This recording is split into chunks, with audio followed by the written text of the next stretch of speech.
Marketing का एक गुरु मंत्र नोट कीजिए, और वो गुरु मंत्र हर व्यक्ति ने, चाहे वो नरेंद्र मोदी की ही क्यों ना हो, हर व्यक्ति ने उस मंत्र को अपने जीवन में उतारा है। उस गुरु मंत्र का नाम है, जो दिखता है वो बिकता है। हेलो, क्या बोला, क्या बोला? जो दिखता है वो बिकता है, लेकिन बिकता उसका है जो बोलता है। जो दिखता है वो बिकता है, बिकता उसका है जो बोलता है, और बार बार उसका बिकता है जो सच बोलता है। ये दुनिया की पूरी मार्केटिंग का सिद्धांत है। एक बार बेच रहे हैं, बढ़िया बढ़िया दिखा दो, और बार बार बेचना है तो सच बोलना पड़ेगा। अगर सच नहीं बोलोगे काम नहीं होगा। एक आदमी बहुत परेशान था, एक कंपनी में भर्ती हुआ, कंगे बनाने वाली कंगी कॉम, उसे 20 कंगी का टारगेट दिया गया कि एक 10 रुपए की कंगी है, 20 बेचोगे तो आपकी इतनी सैलरी हो। बेचारा पूरे दिन भर कंगी बेचता था। अब कंगी की जरूरत किसी को थी नहीं, सबके घर पर अपनी जेब में कंगी थी। टारगेट पूरा नहीं हो रहा था, तो टारगेट पूरा नहीं हुआ तो उसने एक युक्ति सोची, और वो एक टकले आदमी के पास पहुंच गया जिसके पास बाल थे ही। उस टकले आदमी के सामने जाकर बोला, भाई साहब कंगी ले लो। टकले आदमी को इतना गुस्सा आया, उससे लगता था कि इसका सिर फोड़ दूं मैं। वो साला मुझे चिढ़ा रहा है, मेरे पास बाल ही नहीं है और तू कह रहा कंगी ले लो। वो कह सर मैं इसीलिए तो आया हूं, थोड़ा सोचो ना कि आप टकले हैं, फिर मैं क्यों आया, यही तो समझाना चाहता हूं। सर हमारी कंगी है इतनी जबरदस्त कि आप 3 महीने तक रोज सोने से पहले इसको 5 बार रगड़ो, और रोज सोने के बाद में 5 बार रगड़ो, उठने के बाद 5 मिनट। अब बेचारा 5 बार 5 रगड़। अब ये डिसीजन कैसे होते हैं? 90% लोग इमोशन की मार्केटिंग करते हैं। अब जब आप सुबह सुबह या रात को 2 बजे भी टीवी चैनल खोलोगे ना, तो कोई ना कोई मार्केटिंग कंपनी आपको नजर आएगी, और उसके अंदर आपको ये बताया जाएगा कि हमारे प्रोडक्ट से क्या हुआ। इमोशनल क्या होता है? बेचारा टकला एक दिन में थोड़ी हुआ है? उसने बाल को रोकने की कोई प्रयास नहीं किए होंगे, आपको लगता है 50, 100, 200 बेचारा प्रयास कर चुका है। कभी कोई कहता है इसके ऊपर गाय का गोबर लगा लो, बेचारा उसने गोबर भी लगाया। कोई कहता है इसके गोमूत्र लगा लो, उसने गोमूत्र भी लगाया। किसी ने कहा ताजा लगा लो, सुबह 4 बजे ही गाय के पीछे जाकर खड़ा हो गया, ताजा लगा। इतने प्रयास करने के बाद उसके बाल गए हैं, लेकिन फिर भी वो आपकी बात क्यों मान लेता है? वो कहता साला इतने तो नुकसान कर लिए, इतने डॉक्टर के पास गए, तो ये तो ऐसी युक्ति बता रहा है जिसमें ज्यादा पैसा नहीं लगने वाला, केवल 20 रुपए की कंगी। वो मन ही मन सोचता है नहीं आए तो अभी कौन से हैं, और आ गए तो। अब वो इमोशन से कहता चल कंगी दे दे। कंगी तो बिक जाती है मेरे भाई, एक बार आपने गड़बड़ बोल दी बिक जाएगी कंगी, लेकिन ऐसी कंगी बेचने वाला आदमी कभी जिंदगी में दोबारा उस टकले की गली में जा पाएगा? अगर गया तो इसको गंजा करके भेजा जाएगा। जो दिखता है वो बिकता है, बिकता उसका है जो बोलता है, और बार बार उसका बिकता है जो सच बोलता है। एक छोटा सा एग्जांपल देते हैं, आपको समझ में आ जाएगी पूरी की पूरी बात, आपको छोटे से एग्जांपल में समझ में आ जाएगी। आपने ट्रेन में सभी लोगों ने सफर किया होगा, सभी लोगों ने ट्रेन में सफर किया होगा। एक छोटी सी घटना आप देखिए उस ट्रेन के अंदर जो होता है, आप उसको समझिए और आपको यह सिद्धांत पूरी तरह मार्केट में दिमाग में फिट हो जाए। ट्रेन की बोगी है, ट्रेन की बोगी में 10-20 आदमी को चाय पीने की इच्छा हो रही है, तलब हो रही है चाय पीने की, कोई चाय वाला आ जाए। तभी एक मायूस सा चाय वाला चाय की केटली अपने हाथ में लेकर उस बोगी के बाहर से गुजरता, बोलता कुछ नहीं, बोगी के बाहर से सिर्फ गुजरता। अब यहां पर जिसकी भी नजर चाय पीने की इच्छा जिसकी है, उसकी नजर चाय वाले पर पड़ी, तो उसने तुरंत उससे पूछा, चाय है क्या? इसका मतलब उसने कुछ भी नहीं बोला, फिर भी चाय क्यों बिक रही है? क्योंकि जो दिखता है वो बिकता है। तो पहला काम क्या करना? दिखाने का।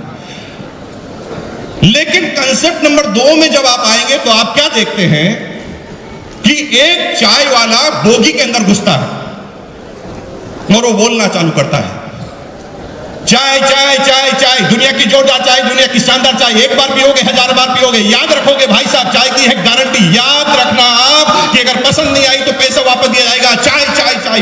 अब आप क्या देखते हो कि जिसकी चाय पीने की इच्छा नहीं है वो भी गिता है। जो दिखता है वो बिकता है, बिकता उसका है जो बोलता है। और जब तक आप दिखाओगे नहीं, काम होगा नहीं। और टकले वाली बात तो मैंने आपको तीसरी बता दी कि बार बार उसका बिकता है जो सच बोलता है। अब इसकी शुरुआत कैसे करनी? कुछ मत करो मेरे भाई, जब भी आप आरसीएम बिजनेस किसी को समझाने जाओ और पहली ट्रेनिंग उसे दो तो उसे सिंपल सी बात करो, भाई तुम बाद में आरसीएम करना, पड़ोसी की बात बाद में जाना, सीधा सा पहला काम कर, घर के प्रोडक्ट बदल। और तुझे कैलकुलेशन लगा कि तेरे घर में अगर 5000 के प्रोडक्ट हर महीने यूज आते हैं तो तू 10,000 के खरीद ले। और 10,000 के खरीद लेगा तो कितना नुकसान होगा तुझे? कितना नुकसान होगा? 1 रुपए का नहीं होगा। इस महीने जो यूज नहीं आ रहे वो अगले महीने यूज आ जाएंगे। हेलो, नुकसान तो कुछ हुआ नहीं। तू क्या कर, 10,000 का प्रोडक्ट एक साथ ले ले और एक अपने घर में जिस ड्राइंग रूम में आप घुसते हो उस दीवार को, सामने वाली दीवार पर जो भी सबसे पहले नजर पड़ती है उस दीवार पर तुम इन सारे प्रोडक्ट को सजा दो। सिर्फ सजाने से ये पूरे 3 सिद्धांत काम होंगे। जो दिखता है वो बिकता है, बिकता उसका है जो बोलता है, और बार बार उसका बिकता है जो सच बोलता है। अब क्या होगा? 4 फायदे में बैक टू बैक बता रहा हूं आपको। फायदा नंबर 1 ये हुआ, आप अपनी डाउनलाइन, आप सभी लोग लीडर हैं। Are you leader? Are you leader? आप सब लोग लीडर हैं तो आपकी टीम है, और आपकी टीम में एक प्रॉब्लम आती है जो मैं आपको बता दूं, जो मेरे घर में आती थी पिछले 2 साल पहले, वो मैं आपको बता दूं। रात को अचानक बीवी बोलती है, 11 बजे मान लेते हैं, रात को 11 बजे अचानक बीवी बोलती है सब्जी नहीं बन सकती, हल्दी खत्म। क्या करोगे? 11 बजे कहां से लाओगे? पड़ोसी नहीं है तो कहां से लाओगे? हेलो, प्रॉब्लम ही प्रॉब्लम है। और आपको आश्चर्य होगा होता क्या, जब भी ऐसी अचानक कोई विविधा आती है हमारे घर में तो हम तुरंत पास में जो दुकान है उसके पास ढूंढ के जाते हैं, चाहे उससे जिंदगी में कभी भी मान नहीं लिया, लेकिन अब आपकी मजबूरी है, उसी के पास जाते हैं और उसे कहते हैं भाई साहब ये 100 रुपए लो, सबसे छोटा वाला पैकेट दे दो, क्योंकि कल तो मैं आरसीएम के पिकअप सेंटर पर जाकर नया लाऊं। अब थोड़ा सोचो कि आपकी टीम में अगर 1000 आदमी है, 1000 आदमी एक महीने में एक बार ऐसी गलती करते हैं, सिर्फ एक बार, तो 1000 into 100, 1 लाख का नुकसान आप हर महीने कर रहे हैं। सिर्फ अगर आपने हर व्यक्ति को प्लान में समझा दिया होता कि माल तुझे समझाना है तो ये 24 घंटे की दुकान हो जाता है, 24 आवर्स।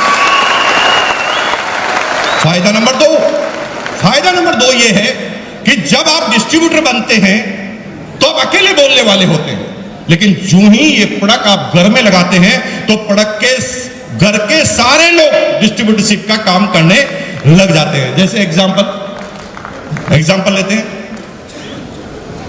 आपने आरसीएम ज्वाइन किया, प्रोडक्ट सजा दिया।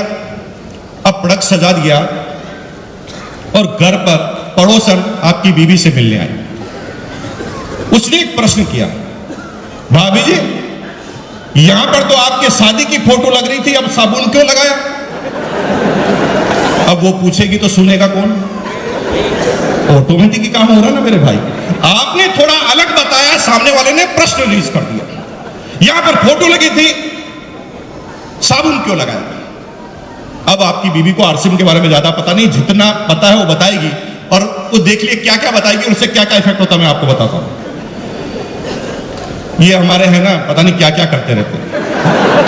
इन्होंने क्या इतने सारे प्रोडक्ट लाके यहां पर रख दिए और मेरे को कहते हैं साबुन से ना, मेरे को पसंद नहीं आती बहन जी, और मैं तो लक्ष्य से ही नहाती हूं। ओरिजिनल बोल रही है, देखिए इसका इफेक्ट देखना। ओरिजिनल बोल रही है, मैं पसंद नहीं करती और मैं तो लक्ष्य से नहाती हूं। और मुझे कहा था कि ये डिओड्रेंट लगाओ, मैंने लगाती, लेकिन भाभी जी एक दिन रात को तेल खत्म हो गया और मैंने मजबूरी से ये तेल यूज कर लिया। ये तो है, मेरा पप्पू ना पहले एक पूरी खाता था, अब 2 खाने लगे और मेरा पेट भी ठीक रह रहा। और आपको पता है ये छोटे छोटे पिंपल हो रहे थे गायब। अब यहां पर ओरिजिनल बात आ रही है। इसका मतलब यह है कि आपके घर में एक डिस्ट्रीब्यूटर तैयार हो गया जो आपके पीछे से काम करना चालू कर दिया है। हेलो, अभी उसने एक प्रोडक्ट इस्तेमाल किया, वो 1 की तारीफ कर रहा है, कल वो 50 इस्तेमाल करेगा, 50 की तारीफ करेगा। जो दिखता है वो बिकता है, बिकता उसका है जो बोलता है और बार बार उसका बिकता है जो। फायदा नंबर 3 यह हुआ कि आपका बच्चा और पड़ोसी का बच्चा 7 साल का, एक राजू एक पिंटू, दोनों उछलते उछलते खेलते खेलते घर में आए और सीधा उस प्रोडक्ट वॉल के सामने जाके खड़े हो गए। और छोटे से बच्चे ने आपके छोटे से बच्चे से पूछा, ए राजू, यहां तो तेरी फोटो लग रही थी बर्थडे की, अब यहां पर साबुन क्यों लगाया? अब 7 साल का बच्चा देखो कैसे कैसे बात कर रहा है, कैसे बिजनेस बढ़ेगा। 7 साल के बच्चे को ना आरसीएम के बारे में पता है, ना सिस्टम के बारे में, ना प्रोडक्ट के बारे में, बच्चा बात कर रहा है। ये मेरे पापा की कंपनी के प्रोडक्ट हैं और मेरे पापा छोटे मोटे नहीं है, रॉयल्टी एचीवर टाई लगाते हैं हमेशा। उसे आरसीएम के बारे में पता नहीं है, लेकिन वो छोटा जो दूसरा बच्चा है ना राजू, वो क्या सोच रहा है, मैं पिछड़े की औलाद हूं, इसका बाप ही सब कुछ है और मेरा बाप कुछ नहीं। फिर वो आगे बात करता है, देख सुन, ये मेरे पापा के प्रोडक्ट है, मेरे पापा की कंपनी के प्रोडक्ट है और ये एरे गिरे को नहीं मिलते, मेरे पापा को मिलते हैं सिर्फ। और तुझे पता ना हर गेंद पे आजकल चौका और छक्का क्यों लगता है? नीट रिचार्ज किट्स, हाँ, इसकी वजह से। और मेरी मम्मी क्या कह रही है पता? मेरी मम्मी कह रही है कि इस बार नंबर 1 आने वाला हूं क्लास के अंदर। अब वो राजू बढ़ गया, वो साला यही सब कुछ करेगा, नीट रिचार्ज भी यही पिएगा। वो सीधा अपनी मम्मी के पास, आपको 2 साल से आरसीएम करते हुए देख रहा है, फिर भी वो आरसीएम नहीं कर रहा है। हेलो,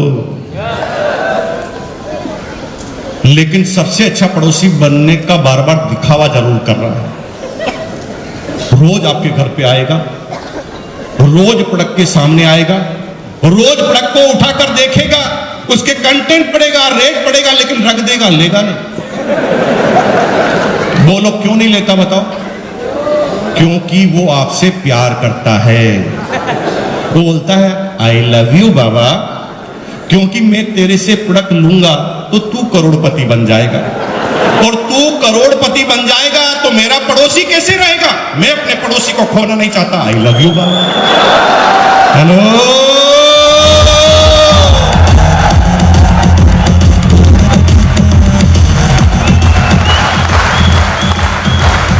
वो आपसे प्रोडक्ट नहीं लेता क्योंकि वो मन ही मन सोच रहा है कि मैं इसको पहले चेक कर लेता हूं, ये कुछ कर पाता है कि नहीं कर पाता। कोई बात नहीं, करने दीजिए चेक। आपका सिर्फ एक काम है, प्रोडक्ट रख दिया ना, अब उसको सिर्फ ये पता है कि प्रोडक्ट रहते हैं, वो करता नहीं, लेता नहीं, लेकिन एक दिन ऐसा समय आएगा कि कायनात में ऑटोमेटिक फंस जाएगा। कैसे? शर्मा जी उनका नाम है। रात को 11 बजे 5 मेहमान आ गए शर्मा जी के घर, जो आरसीएम नहीं कर रहे। मेहमान ने कहा भाभी जी चाय तो पी के जाएंगे। भाभी जी किचन में गई, चाय का ढक्कन खोला, चाय खत्म। अड़ोस पड़ोस में कोई है नहीं, पिकअप सेंटर बंद हो गए, सॉरी दुकानें सारी बंद हो गई है। उसने शर्मा जी को धीरे से अंदर बुलाया, शर्मा जी सुनो। शर्मा जी किचन में गए, चाय की पत्ती खत्म हो गई, क्या करेंगे? भागो, पीछे के गेट से भागो, कैसे मिलेगा? अब शर्मा जी बाहर आकर सोच रहे हैं कहां जाऊं, 11 बजे कहां से चाय की पत्ती लाऊं? तभी याद आता वर्मा जी, जो दिखता है वो बिकता है।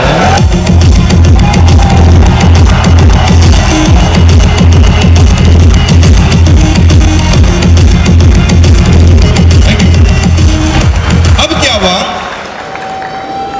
रात को 11 बजे वर्मा जी के पास आया। वर्मा जी, मैंने सोचा कि आज आपका प्रोडक्ट इस्तेमाल कर लिया जाए। रात को 11 बजे वर्मा जी क्या पागल है? रात को 11 बजे प्यार उमड़ रहा है। देखो,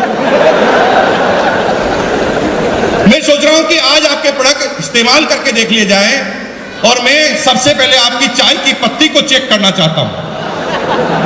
ये समझ गया, पूरा फंस चुका है। रात को 11 बजे कोई चेक करने नहीं आता। अब उसने चाय की पत्ती उठाई। शर्मा जी ने बोला, हाँ प्लीज आप ले सकते हैं, ये आपके लिए ही है। उसने फटाफट चाय की पत्ती उठाई और पीछे की तरफ रेट देखी और पूछा कि कितना दूं। सोचा कि पड़ोसी है, कुछ तो डिस्काउंट देगा। तभी तुरंत शर्मा जी बोल गए, नहीं नहीं नहीं, ज्यादा देने की जरूरत नहीं, जो लिखा हुआ उतना, ज्यादा नहीं, जो लिखा हुआ उतना। मजबूरी में चाय की पत्ती ले ली गई। यहां पर हो गई आपकी सेल। अब चक्कर क्या पड़ा देखिए, पांचों मेहमानों ने चाय पी और योग ऐसा बैठा कि पांचों मेहमानों ने चाय पीकर आधा घंटे में से 15 मिनट केवल चाय की तारीफ की। क्या बोला, भाभी जी क्या चाय पी। एक तो मेरी मां चाय बनाती थी, भगवान कसम मां की चाय की याद आ गई। अब मेहमान को थोड़ी पता है आरसीएम की, भाभी जी को भी पता नहीं है आरसीएम की। अब वो चाय की तारीफ कर रहा है। और भाभी जी क्या गजब की चाय बनाते हो, आपके हाथ में जादू है। भाभी जी परेशान, जादू कैसे हो गया? हाथ हो के वो ये चाय वैसे कैसे बनाते हो, उसने क्या गजब हो गया? तभी अचानक क्लिक हुआ, और यार वो आज चाय की पत्ती का पैकेट का कलर चेंज था। वो तुरंत किचन में दौड़ी और किचन में देखा, ये तो लाल कलर का पैकेट है, जो हमेशा आता वैसा नहीं है। उसे पता चल गया कि मेरे भाई ये जादू हाथ का नहीं है, चाय की पत्ती का है। अब रात को 11:30 बजे एक फरमान जारी हो रहा है घर में। देखिए कैसे फरमान जारी हो रहा है। भाभी जी को पता नहीं है आरसीएम क्या है, वो सिर्फ ऐसे, क्योंकि उसे पता लग गया कि चाय की वजह से हुआ। उसने रात को 11 बजे वर्मा जी को बोला, वर्मा जी सुनो, जिंदगी में पहली बार ढंग का काम किया, और सुनो, आज के बाद मेरे घर में कोई दूसरी चाय की पत्ती आनी नहीं चाहिए, फेंक दूंगी नहीं